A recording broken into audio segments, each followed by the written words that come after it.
Welcome everybody. Don't have a lot of time, but I'm going to run through this really quick. My name is Russ Landry. I'm part of the Giant Vegetable Growers of Ontario. Actually, I'm the president of the Giant Vegetable Growers of Ontario. So we're going to move ahead here very quickly. I've got a lot of slides to go. So this is advanced how to grow. Most of you know how to treat your soils and how to treat your plants and to keep them disease-free. Well, I'm going to tell you a little bit of the secrets of exactly what growers in Ontario do to get pumpkins that weigh in excess of 1,500 pounds. And 1,500 pounds, by the way, is about the size of this desk and almost about as high up as the top of the TV. So these are not small pumpkins. You can see this one here. This one in the picture is about 1,150 pounds. So hopefully I can run around. So we are the Giant Vegetable Growers of Ontario. We're just going to skip this slide. You can see some photos here. The sling of how we lift them with a big forklift, and some of the growers from Ontario. And this is one of the Halloween displays that I had on my front lawn a few years ago. And this was an actual official weigh-off site up on the Highway 400 just south of Barrie called the Cornerstone Weigh-Off that is now defunct. Just a brief photo of a female flower. All the pollination in giant pumpkins is controlled. And the reason for that is growers want to control the genetics to keep it pure. So the strain is pure so that you bring a male flower to a female and then you immediately cover it up. And you do that early in the morning at around 6 to 10 o'clock. You pre-stimulate the flower with some vibration techniques just similar to what a bee would do. And then you go back about a half hour later and then you try to pollinate it with the male. So just a little bit about the Giant Vegetable Growers of Ontario. Some of our sponsors. The Giant Vegetable Growers of Ontario is a non-profit organization dedicated to the sport or hobby of growing giant pumpkins. We don't only grow giant pumpkins, we grow giant vegetables. Anything you could imagine, we grow. Next year's competition will surround on beetroot, they call them, or beets is what you normally would call. So the guys are going to try for the record, the worldwide record in beets. This year they tried for the record in rutabaga. We set a Canadian record in Ontario this year at 96 pounds. So 96 pounds is about the size of a good beach ball. So your normal beet in the grocery store would be about the size of a softball. So join us if you want. Visit our website, gvgo.ca. Join us for a membership fee. Is only $30 a year. You get free seeds and anything you want to grow, and there's a message board there. Free magazines and publications. This is our publication called The Grower's Vine, and it's usually 30 to 50 pages long. It's published every 3 or 4 months. Hopefully it's going to be launched again in January, called Over the Top, a Gardener's Journal, and it'll be a bi-monthly publication. So for $30 you get all that, plus the seeds, plus the knowledge in how to grow. So just a quick slide here. The Woodbridge Fair was held 2 weeks ago, and actually I don't know where that went. Here it is, the 160 Woodbridge Fair. This is one that I won years ago. This pumpkin here weighed about 1,100 pounds. So you can see it's almost as big as my stomach in the front there. So I'm just as good a grower internally as I am externally. So here we go. The governing body for the world is called the GPC, the Great Pumpkin Commonwealth. We have more than 100 official weigh-off sites around the world, including Europe, Australia, Israel. I don't know if there's a site in Japan, but these are growers that compete from all over the world, and they all compete within a 2-month period. The world record now is currently over 2,100 pounds, so you can imagine how big that is. These pumpkins will grow up to 50 pounds a day, per day. Honest to God, when you come out in the morning and you see one of these pumpkins growing, you'll drop your coffee. You get out there early July, and actually that pumpkin will put on size proportions that are unimaginable. If you've grown anything in your life, it's an absolutely amazing and humbling experience to see how fast these things grow. I mean, I've turned around and I literally will talk to the birds and I say, do you see how fast that thing can grow? And it is that shattering to you when you see it. If you're a gardener and you've grown things all your lives, I mean, I used to do landscaping and all that kind of stuff. I used to win awards and prizes all over Burlington when I was there. I won the Rose Awards for growing landscaping in my lawns. There's nothing like growing something for giant quality and for competition and competing with other growers. So this is just a little bit of an overview of how you can start your seeds. This is actually a pillbox. that you can buy at one of the drugstores. And I just put 1 seed per chamber in there, and you can see how they sprout up very quickly. Germination is usually within 24 to 36 hours if you have a pre-soak method. So we're going to go a little bit over plant patterns, and next slide is a picture here of a plant that's about in early June. This one here is occupying about 200 square feet. Normally plants, when they're full grown, will occupy about 1,000 square feet.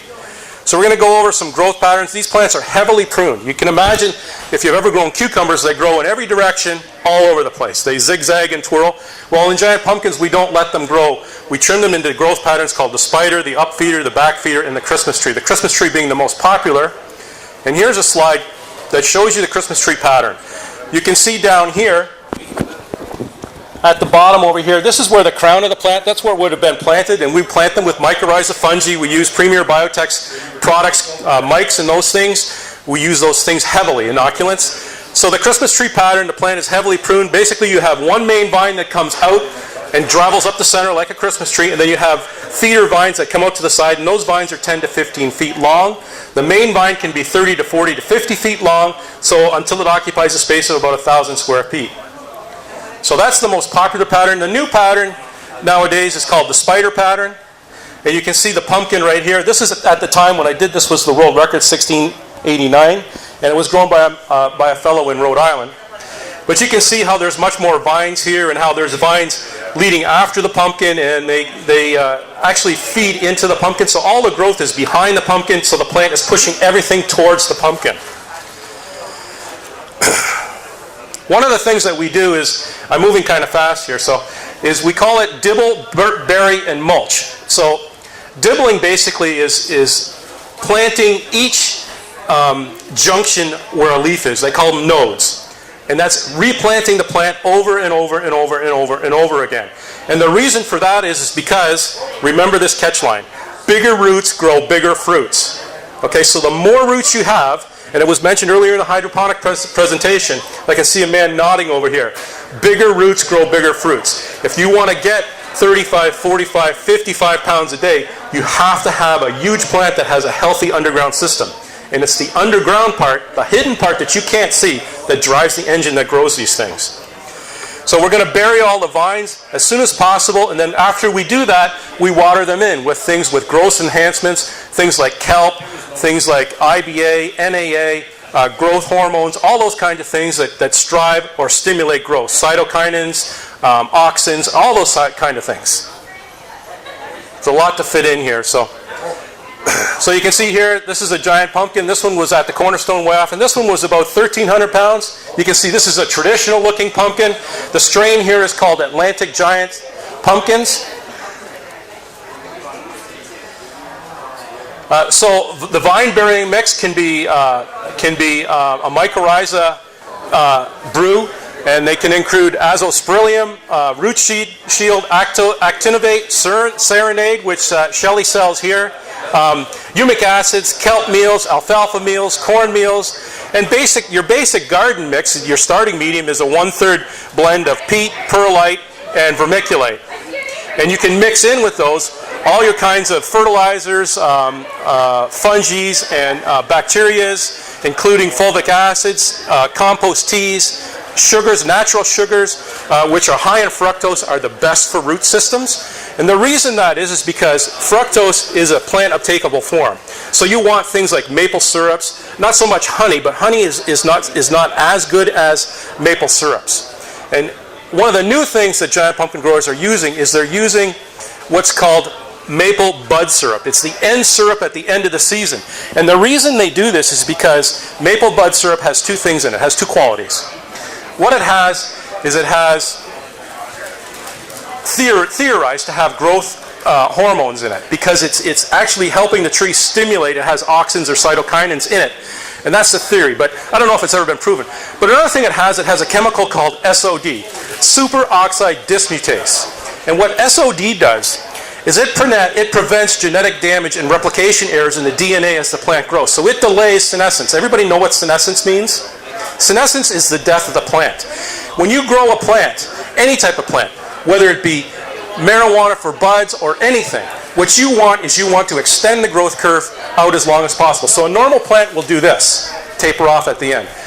To grow anything large for maximum yield, what you want is you want the growth curve to extend higher than normal. You want it to lengthen out.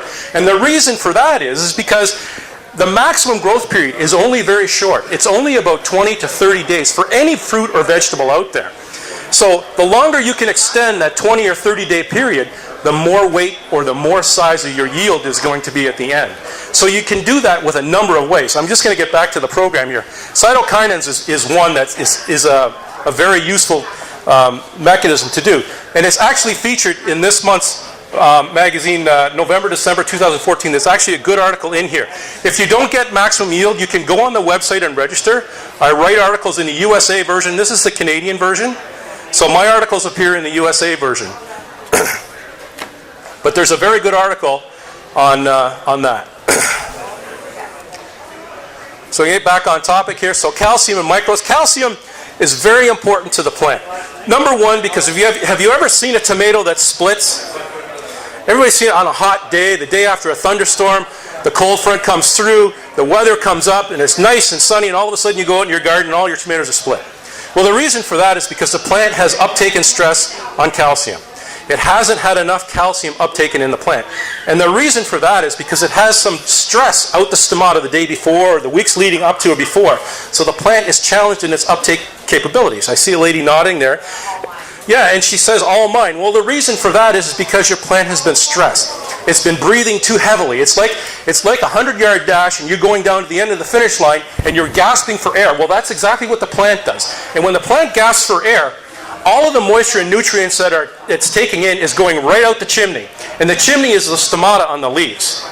And when that happens, the fruit that are growing in any active part of the plant, which is called a sink, the fruit is a sink of the plant. And what happens is that sink starts to starve because the plant starts to cannibalize itself in order to protect it. And every time it does that, what happens is the fruit xylem channels and the phloem channels start to close off. And the reason it does that is because life is all about procreation. Anybody, raise your hands if you have children. What is the first thing you do if a stranger approaches your child? You protect it. You protect it, you protect it, you protect it. And that's exactly what you should be doing your plant. So when you get that day that's 85 degrees with low humidity, your plant can't breathe. And the reason for that is because it's spending all its energy sending the moisture that it takes in out the chimney. You want it to go into the xylem and into the fruit or into the leaves and stay there and manufacture CO2, right? And manufacture those carbohydrates that are redistributed at night back into the fruit. Okay? So you want to water regularly with automation. You want to mist on hot days. You want to spray Calcium Max or other calcium products. You want to mix them in the soil. You want to spray them topically. It's better to be in the soil because roots uptake calcium through the xylem. And once the xylem distributes the calcium, it doesn't move in the plant. Irregardless of what you've been told by anybody, calcium, once it goes into the plant, it does not move. It's true. It's true. It's kind of like on your bones. I don't know how it works in the human body, but I know how it works in plants. People have been told for years that if you spray calcium on the leaves, it's going to go right into the fruit, and your fruit's going to be so sweet. It doesn't work that way. It goes into the plant and stays there. The only way to move it past the leaves is with amino acids, and specifically lysine, what Shelley sells in her Dutch nutrient formulas. We need to get some more information on that. And this is this is not a new discovery. It's been known for a long time, but it's not been publicized. So what happens is when you spray a product with calcium mixed with lysine, lysine is the smallest amino acid that there is. And what it does is it latches onto the calcium. It actually encapsulates it like I'm gripping an imaginary tennis ball. And when it goes through the leaf, it can go right through the leaf cuticle and into the plant and be distributed by the phloem. Okay, so that's the only way you're ever going to move calcium within the plant. You also want to restrict high nitrogen fertilizers, ammonium nitrogen. And the reason for that is because ammonium nitrogen in the soil can kick out cations of calcium and other negative ions. Okay, and the reason for that is ammonium nitrate accumulates as the bacteria start to bloom in the soil once the temperatures get above 70 degrees. And they bloom so profusely that when they die off, they release ammonium nitrates. And when the ammonium nitrates accumulate in the soil, this is that putrid smell that you smell when you walk by a grass pile or a compost pile. That's the ammonium nitrates burning off and venting into the atmosphere. And so what happens is they can block, the ammonium nitrate actually is a competing cation in the soil. So it blocks the uptake of calcium. I hope I explained that.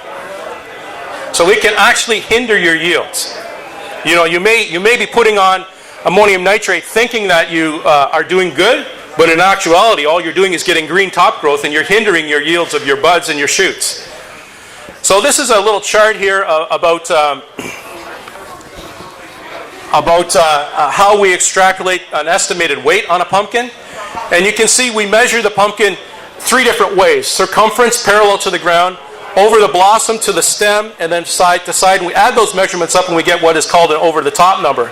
So if you look at the very top line there, you see an OTT of 421 equates to 1,557 pounds. So that's how we estimate them. So when a grower comes out and says, my pumpkin grew 30 pounds, you say, well, how many inches is that? OTT. Well, you say, well, it's about 7 inches. So you go to the chart and you can estimate kind of how much it grew that day. It's accurate, plus or minus 10%, usually. So another factor is do you have enough time? Time is a large factor in growing giant pumpkins. And the reason for that is it takes about an hour a day to bury vines, to study, to research per plant. So if you don't have time, don't grow it because you're only going to hinder your yield. Accomplished growers can grow easily over 1,000 pounds in their first year with a good mentor beside them, helping them on the internet or whatever. If you do less effort, you're going to reduce your yields. If you don't do anything, you can grow a pumpkin that's 200 pounds. You can grow 3 or 4 on a plant. If you do a lot of things, you can grow 600 pounds. If you work with a mentor, you can grow 1,000 pounds. By the 3rd or 4th year, you should be growing regularly over 1,400 to 1,500 pounds. And who knows, even the sky's the limit when you use some of the homegrown hydroponic techniques that you're learning today. So I've got a lot of slides to go through. Just give me the wave when I'm running out of time here. So education and research. Google is my best friend. Actually, Google Scholar is my best friend. The Soil Food Web. Learning about inoculants and bacteria in the soil is a huge consideration. Teaming with Microbes is a good book for somebody just starting out if they want to read. It teaches you all about soil microbes and beneficial bacteria. And of course, bigpumpkins.com and gvgo.ca are 2 great message boards to learn. We all know about the 420 website, which is a great message board for growers to learn as well. So here we are, just some flowers that I would bring in the summertime. Just some articles that some of the folks have written. So I talked a little bit about calcium and the availability in the soil solution around the rhizosphere of the roots. Another thing about calcium is only uptaken by adventitious roots, okay? And these are roots that are young roots that are unsuberized. And suberized means it's a waxy layer that's built on the roots. And the reason it coats the roots is to prevent the moisture from harming the plant. Okay, so suberin builds up over time. So what you have to do to keep that yield curve going higher instead of tapering off, delaying senescence is what we want. We want to delay the death of the plant. So what you have to do is you have to have lots of roots that are unsuberized. Okay, and you do that by stimulating the plant with cytokinins, auxins, okay, growth hormones like IAA or NAA or IBA, I'm sorry.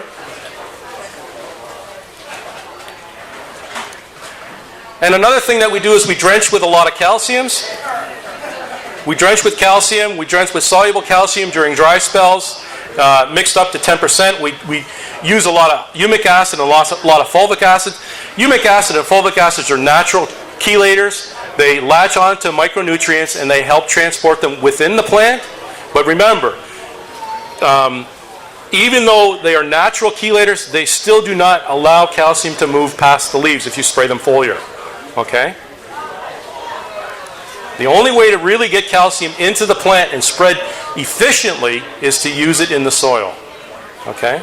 And the best way to ensure uptake is with amino acids nowadays. So ensure you are providing enough calcium in the soil solution. Calcium in the soil solution competes with potassium, magnesium, and ammonium nitrogen. Okay? So just a little bit more about roots. Roots are actively growing and they provide a new source of unsuberized roots and a good flow of calcium and other micronutrients and plant products into the plant.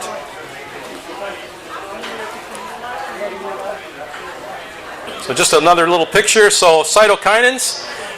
Kelp and other sea plants also contain cytokinins. They are actively going, they concentrated amounts of the plants. They provide auxins, growth regulators, stimulants, such as IAA or NAA, and gibberellic acid. So just some more pictures. So just a quick review. Cytokinins delay senescence by favorably influencing the decline in photosynthetic activity within the leaves.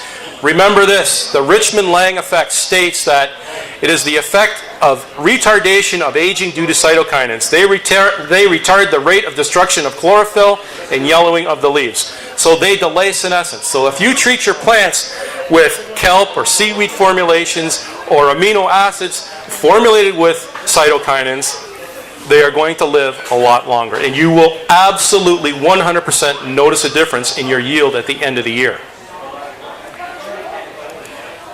Another thing that we try to do is we try to govern our irrigation water quality. One of the problems is we need to treat for low levels of calcium, magnesium, and potassium in the soil. The goal is to raise the solubility of all the elements in garden soil. Remember, we're talking a pumpkin plant that's the size of this entire room. One plant, ladies and gentlemen. Just one plant. So you're treating the soil for that whole room down to a depth of about 24 to 36 inches. If you don't do that, you're not going to be a good competitive grower. Whether you're growing any type of vegetable, tomatoes, or anything, you need to treat your soil and make sure that you have maximum availability of all micronutrients in the soil and that they are not tied up by other competing cations or by your irrigation water quality. So we like to reduce the effect of calcium bicarbonate. Calcium bicarbonate is a molecule that comes out of your tap water. Have any of you noticed white deposits on your tap water? Or on your fixtures at home, like if you're on your kitchen sink, you'll see white rings around your appliances or around your faucets or around your shower. That's calcium bicarbonate. And what that's doing, it's tying up calcium. It's locking it, sequestering it away, and it jams it up so it's not in a plant uptakeable form. So even though you do a soil test and it says that your soil is heavily laden with calcium, in actuality, in the soil solution, there may be a deficiency. So unless you test for your water for irrigation quality, you don't know whether it's suitable or not. So you need to do that. And one of the ways you can do that is send a sample off to A&L Labs in London, Ontario. And if you're a GVGO member, you get a 10% discount on your samples. And they will tell you exactly what free calcium you have in the soil to be uptaken. It's called a water-soluble soil test, and not too many folks know that it exists. So the reason to test is to determine if the levels of bicarbonates are toxic to the roots. They are hard salts. That's what bicarbonates are. So they reduce the availability of calcium in the soil. So irrigation water quality needs to be treated down to about 5.5 to 6 to break up those bonds of the bicarbonate molecules in the soil. So your soil should be low in bicarbonate, or your water should be low in bicarbonates, and that will allow for maximum nutrient uptake. So again, we treat the water down to 5.5 pH. Okay, we pre-treat it. So if you're mixing your water, what we like to do is I like to get a 55-gallon drum, I put my water in it, I put my pH meter in it, and it'll say 7.4 to 8. That's what comes out of my town. I live in Everett, up in a sand dune up in just north of Alliston, and I treat my water, bang, right down to 5.5, and then I add my calcium in it, and then I add my other micronutrients, and I don't worry. Because I know when I irrigate that my calcium is free, because it's broken the bonds. Whatever bicarbonates were in the water before I added them, it's broken the bond, so that the calcium has freed off the carbon molecule, has been released. So soil test, high pH is no biggie, be happy. Just because you have high pH doesn't mean it's a problem. Worry about high available phosphorus, because high phosphorus levels above 100 ppm are detrimental to mycorrhiza fungi. How many of you are using mycorrhiza fungi? Hands up. Hands up. If you're not, you better be this afternoon before you leave here. Visit those folks at Premier Biotech. It's the best kept secret in the world. It's not a fertilizer. It's an all-natural product. It's legal in Ontario and everywhere, every jurisdiction now. It will help your tomatoes or whatever you eat or smoking make them taste much better, and they'll be higher in sugar content. 100% guaranteed. So you need to worry about calcium ppm. It's usually okay in the soil in Ontario, but it doesn't mean it's always available. So you need to treat your irrigation water. Organic matter from 6% will get you there. Normal background organic matter in the soil these days is about 3 to 4% in Ontario. Most growers strive for over 10%, but that takes years to accomplish, because organic matter is used up in the soil at an alarmingly high rate. Once the soil starts to warm up, I've got 3 minutes, so we got to go. So what we're going to do is we're going to tell you the cation exchange ratio, the cation exchange ratio needs to be around 20 to 30%, and the reason for that is the higher the CEC in the soil, the higher your nutrient holding capacity is. So if you have a CEC in your soil report that says 15, you know you need to add organics, or you know you need to add humic acid or fulvic acid so that you can hold on to those nutrients and keep them in the soil from leaching out. Okay?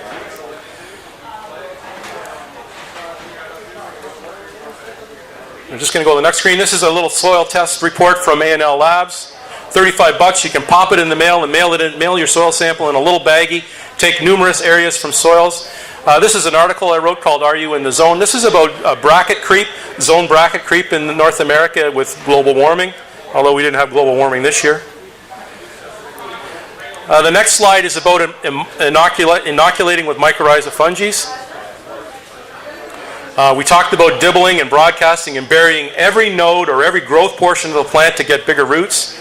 You might want to use slow release types of NPK in the root zone.